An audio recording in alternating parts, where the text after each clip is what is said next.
hey. Hey guys. What are you doing in the road? Huh? This little tiny horse. That's funny.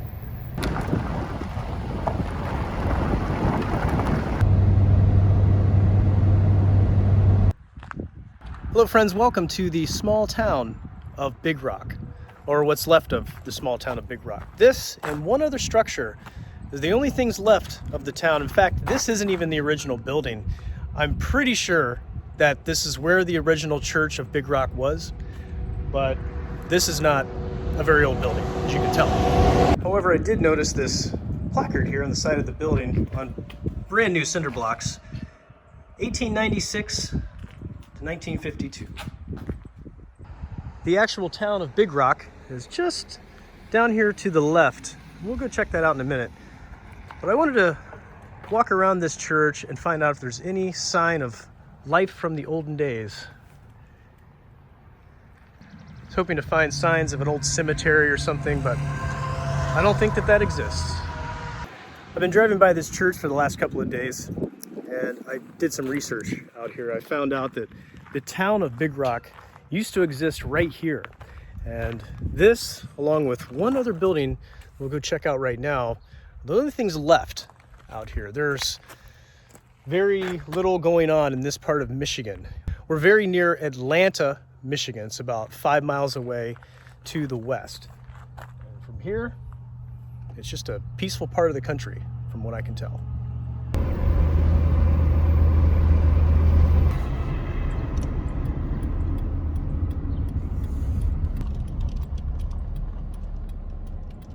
This structure is right down the road, and from what I've read online, it's one of the last remaining structures of the town of Big Rock. Just an old barn. Now, this is someone's private property. It looks like the owner possibly lives across the street here, so I'm not going to be traipsing through their barn. But I did want to take a look up close and just check it out and get a feel for the area. It's interesting to think about people living here, and then everything's just gone. I think it's time for us to go check out the Big Rock. What do you say? Heading back down the hill here, I'm going to go visit the original location of the town of Big Rock. It's right here on the corner of Belts Road and Michigan Route 32. You see up there on the left, that church we just visited. It's very close. Like a lot of towns around the world, they got their name from a natural feature. If you notice the big rock in front of the church, you might have thought that was why it was named Big Rock, but nope. It's because of this big rock right here.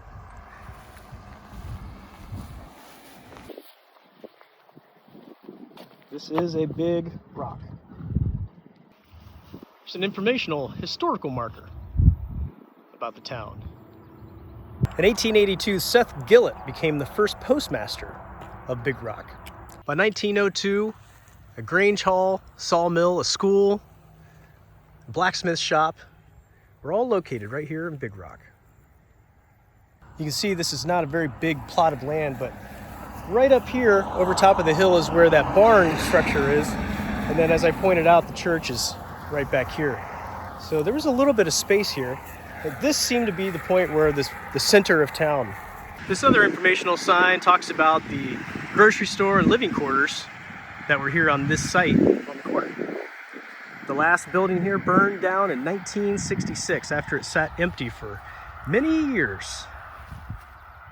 There was a gas station here and a grocery store on this corner. So this is likely the foundation of one of those two buildings. It's old rubble. Huh. Old hinge or something. There is not a lot of information online about the town of Big Rock or the people that lived here.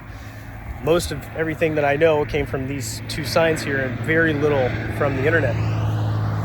It's very interesting though to come out to a place like this and think about the families that lived here and what they had hoped for Big Rock one day in the future. I'm sure it was, like many towns, unexpected demise. Looking around over the fields here, trying to discover if there's any more foundations that we can see or any signs of life from the olden days. Could be that this barren area was a place where a structure stood, but no real sign to tell us. I'm not going to be doing too much traipsing around through the tall grass. I have done that a few times this week and have removed many ticks from my person, so I will not be doing that much today in the exploration of Big Rock. But I will be hanging out here for a little while, just thinking about the days gone by out here, wondering what it was like. Someone has written the word Big Rock with big rocks on the side of this small embankment. This sign here behind me also says the 4 owners of the grocery store over the 84 years that it existed here. 84 years having a business exist in the same spot, and now nothing is left. Think about 60 years in to that business. They were thinking that maybe this would just last forever, you know? Nope, nothing does. Now cars and trucks just whiz right on by, probably not even knowing or considering that a town even existed here. It's really not even that big of a rock, right? It's a big rock. Can't lift it. But it's not that big. I've seen bigger. But what else would you name the town after out here? You know, Tiny Hill? That'd be a terrible name. Big Rock. Makes sense. Sure is a nice place to exist if you're up north here. Just assuming that this town met its demise like many of the other lost towns in Michigan because of the decline of the logging industry and the railroad in this part of the state. Lots of towns don't exist anymore just because of that. It's too bad, because this is a really nice part of the world, and to think about your own community just falling to decay and not existing anymore would be kind of tough. If my hometown didn't exist anymore, well, I'd be sad about that, for sure. I'm sure Big Rock was a cool little place. Friends, thanks for joining me today at the tiny little mysterious town that exists no longer of Big Rock, Michigan. I appreciate your company out here in the middle of nowhere, up north.